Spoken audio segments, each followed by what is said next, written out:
सभी को नमस्कार। मैं हूं डॉक्टर मनोज कुमार बत्रा, सह आचार्य रसायन शास्त्र विभाग, सम्राट पृथ्वीराज चौहान, राजकीय महाविद्यालय अजमेर।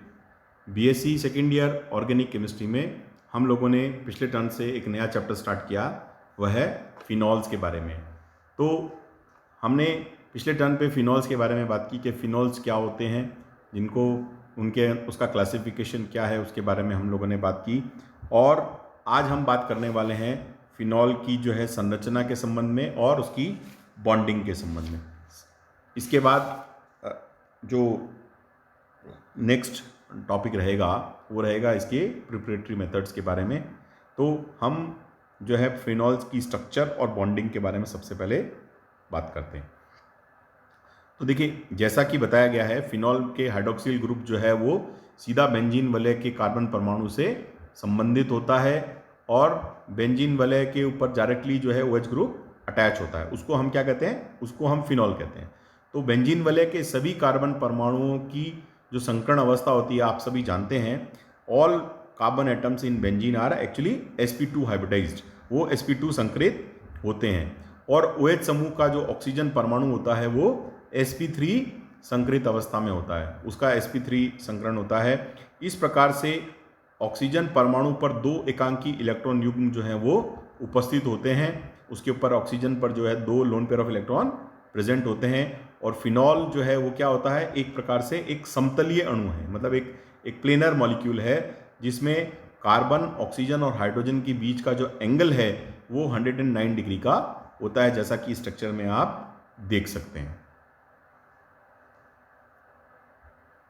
फिर फिनॉल में बेंजीन वलय जो है वो इलेक्ट्रॉन अट्रैक्टिंग होती है, मतलब जो फिनॉल के अंदर जो फिनाइल रिंग है वो क्या है? वो इलेक्ट्रॉन्स को अपनी तरफ अट्रैक्ट करने का, आकर्षित करने का काम करती है। इलेक्ट्रॉन विड्रॉइंग जिसको हम कह सकते हैं, वो रिंग होती है।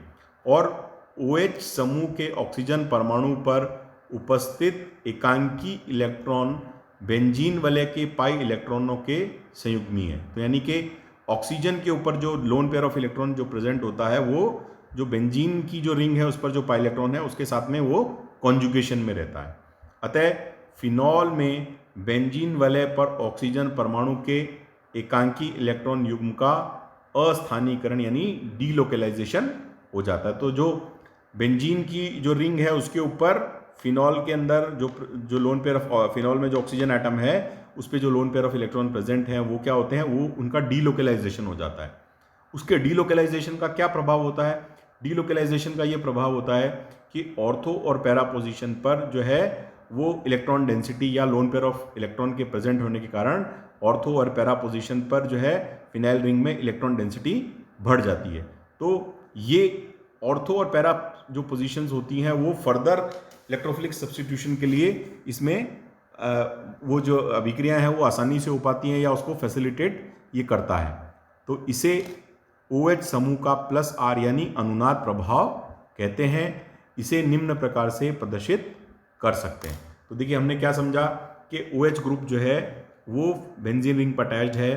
फिनाइल रिंग खुद इलेक्ट्रॉन विड्रॉइंग होती है। ऑक्सीजन जो होता है वो खुद इलेक्ट्रॉन विड्रॉइंग ग्रुप है। तो ऑक्सीजन के ऊपर जो present lone pair of electron है उसका वो लोन पेयर ऑफ इलेक्ट्रॉन और जो बेंजीन रिंग के फिनाइल रिंग के अंदर जो पाई इलेक्ट्रॉन्स हैं उनके बीच में क्या होता है? कॉन्जुगेशन होता है, जिससे इलेक्ट्रॉन का delocalisation, lone pair of electron का डीलोकेलाइजेशन जो कि ऑक्सीजन पर प्रेजेंट है वो हो जाता है और फिनाइल रिंग के ऊपर लोन पेयर ऑफ इलेक्ट्रॉन आ जाते हैं और उनका जो कॉन्सेंट्रेशन है वो ऑर्थो और पैरा पोजीशन पर होता है, जिससे कि ऑर्थो और पैरा सब्स्टिट्यूशन जो है वो फैसिलिटेट होता है। और इसी बात को हम +R इफेक्ट जो है फिनॉल का कहते हैं। और ये फैसिलिटेशन जो है ऑर्थो और पैरा पोजीशन पर वो इसी +R इफेक्ट के कारण होता है, जिसको अपन रेजोनेंस के माध्यम से इस प्रकार से दर्शा सकते हैं। तो देखिए, सबसे पहले हम देखेंगे सबसे लेफ्ट हैंड साइड में जो फिनॉल की स्ट्रक्चर है, इसमें ऑक्सीजन के ऊपर दो लोन पेयर ऑफ इलेक्ट्रॉन है, बाकी बेंजीन वलय में तीन जो है वो 3 डबल बॉन्ड हैं, जैसा कि हम जानते हैं।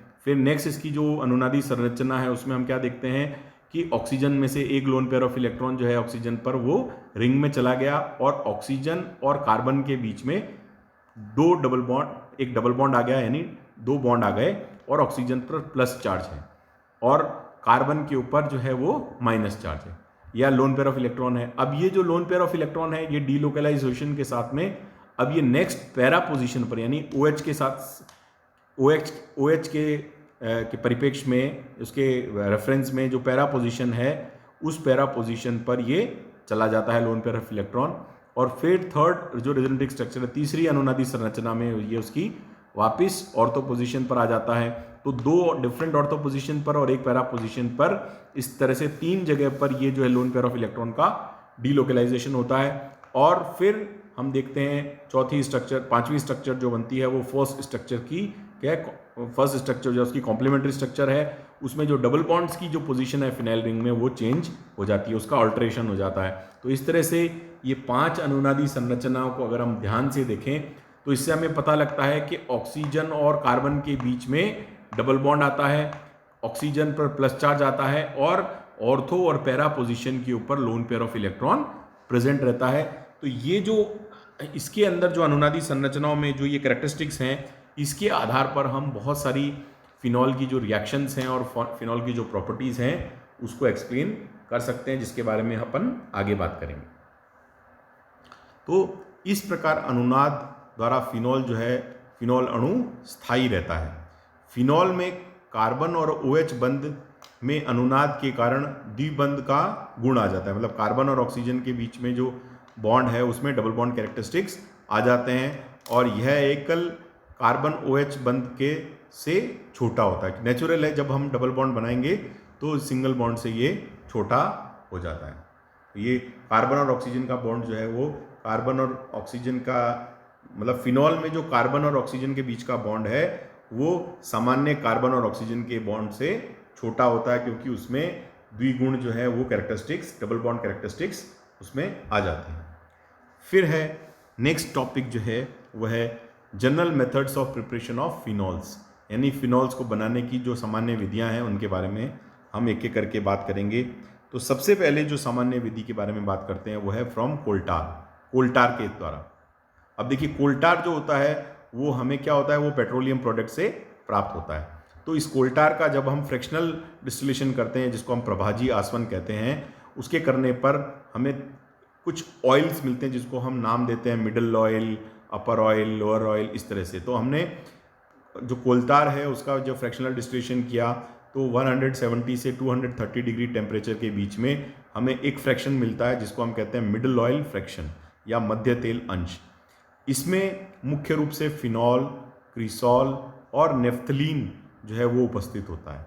तो सबसे पहले हम क्या करेंगे, जो हमें मिडल ऑयल फ्रैक्शन मिलता है उस मिडल ऑयल फ्रैक्शन को हम ठंडा करते हैं और ठंडा करते हैं तो उससे 43% नेफ्थलीन जो है वो ऑटोमेटिकली क्रिस्टलाइज हो जाती है और इसके क्रिस्टलों को हम जो है अलग कर लेते हैं। शेष बचा हुआ जो मदर लिक्विड है उसमें हम क्या करते हैं, सोडियम हाइड्रोक्साइड सॉल्यूशन जो है वो उसको डाल के उसके साथ में उसको गर्म करते हैं। तो जिसमें हमने बात की कि जिसमें फिनॉल और क्रिसॉल उपस्थित है, तो क्या होता है, तो गर्म करने पर उसमें उपस्थित फिनॉल और जो क्रिसॉल है वो सोडियम लवण बनाकर अलग अलग सतह बना लेते हैं, मतलब 2 डिफरेंट लेयर्स जो हैं वो सोडियम सॉल्ट्स की बन जाती हैं।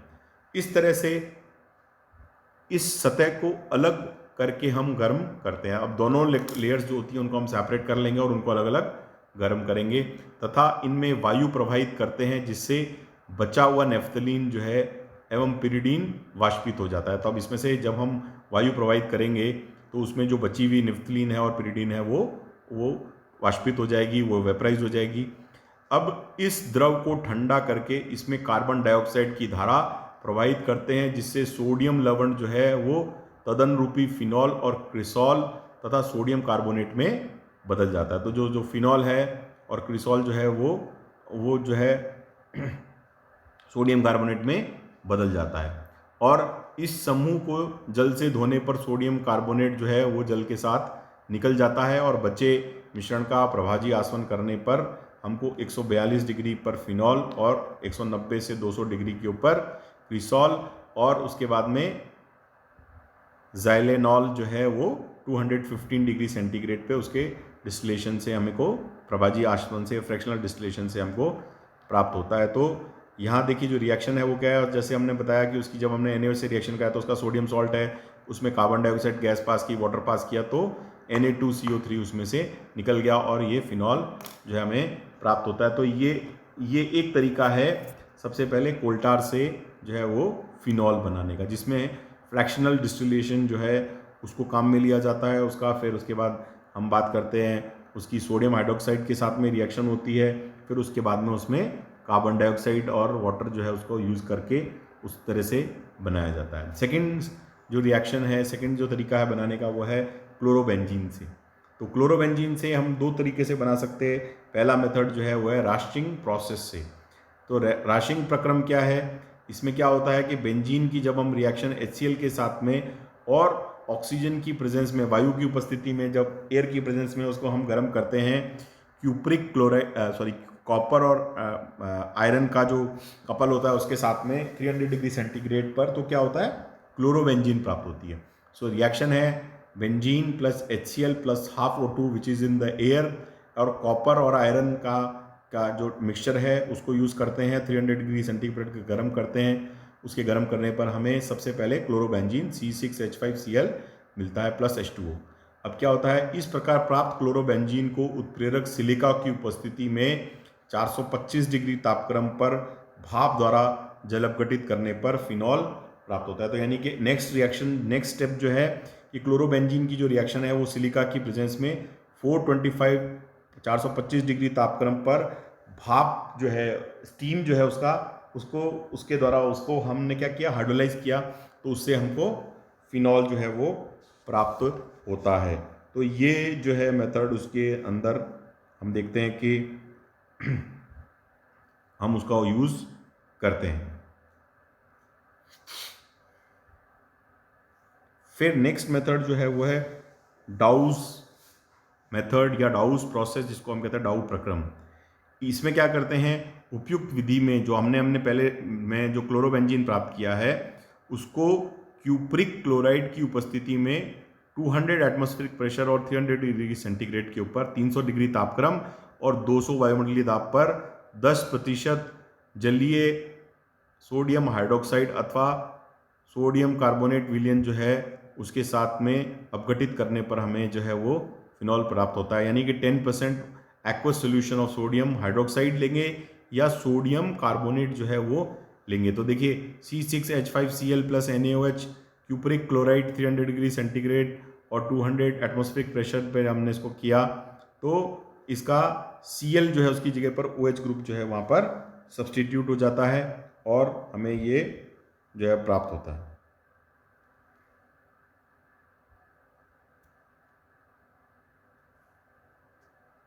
नेक्स्ट जो है क्लोरोबेंजीन का सोडियम हाइड्रोक्साइड द्वारा फिनॉल में जो परिवर्तन होता है उसको बेंजाइन मैकेनिज्म जो है उससे हम समझा सकते हैं। तो ये जो क्लोरोबेंजीन का जो सब्स्टिट्यूशन है OH ग्रुप के, तो इसकी जो इंटरमीडिएट है उसमें वो बेंजाइन इंटरमीडिएट है।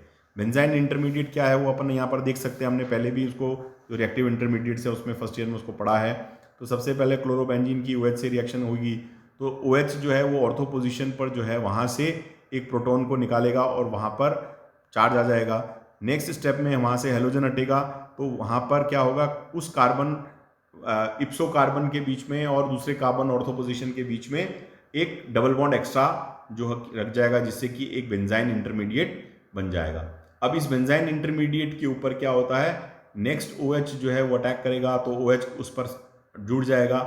देन जो वाटर जो हमने बना था, यानी कि पहले क्या हुआ था, OH ग्रुप ने H से रिएक्ट किया और एक वाटर मॉलिक्यूल बनाया था, वो वाटर जो है वो इस पर अटैक करता है और ऑर्थो पोजीशन के ऊपर हाइड्राइड जो है वो अटैच हो जाता है। तो इस तरह से फिनॉल जो है वो हमें प्राप्त होता है।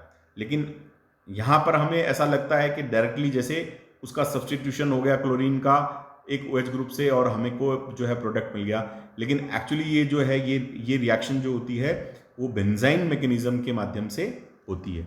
तो हेलोबेंजीन में ऑर्थो तथा पैरा स्थिति पर इलेक्ट्रॉनों को अपनी ओर आकर्षित करने वाले प्रबल समूह उपस्थित हों तो अभिक्रिया जो होती है वो आसानी से हो जाती है। यानी कि इस रिएक्शन को हम फैसिलिटेट कर सकते हैं यदि हेलोजन जो है इसकी ऑर्थो या पैरा पोजीशन पर अगर कोई इलेक्ट्रॉन विड्रॉइंग ग्रुप जैसे नाइट्रो ग्रुप होता है, साइनाइड ग्रुप होता है इत्यादि, अगर वो उपस्थित होंगे तो ये रिएक्शन जो है वो अधिक तेज़ी से होगी। तो जैसे हम देख सकते हैं 2,4 डाइनाइट्रो क्लोरोबेंजीन है, इसके अंदर हम OH माइनस से रिएक्शन कराया 100 डिग्री सेंटीग्रेड के ऊपर, तो OH ग्रुप जो है Cl की जगह पर OH सब्स्टिट्यूट हो जाएगा, तो यहाँ पर हम देखेंगे कि हमें फिनॉल मिलेगा, यानी कि 2 और 4 पोजीशन जो है उस पर नाइट्रो ग्रुप प्रेजेंट है।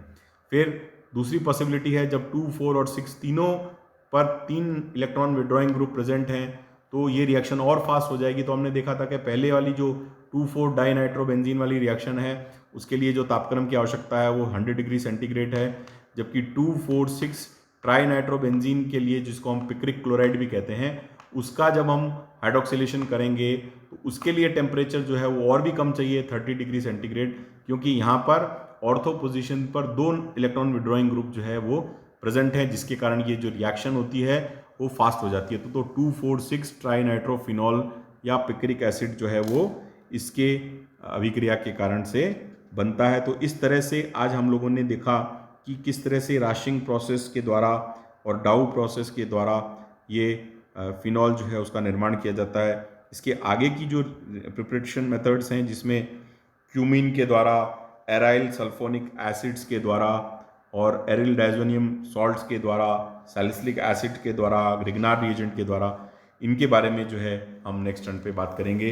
तो स्टूडेंट्स, आप सबके लिए आज इतना ही। आपसे यही विनम्र अनुरोध है कि जो भी टॉपिक आपको पढ़ाया जा रहा है उसको आप अवश्य रूप से बुक में से देखकर पढ़ें और उससे संबंधित जो भी आपकी क्वेरीज हों वो बताएं। आप सभी का बहुत बहुत धन्यवाद। आज के लिए इतना ही।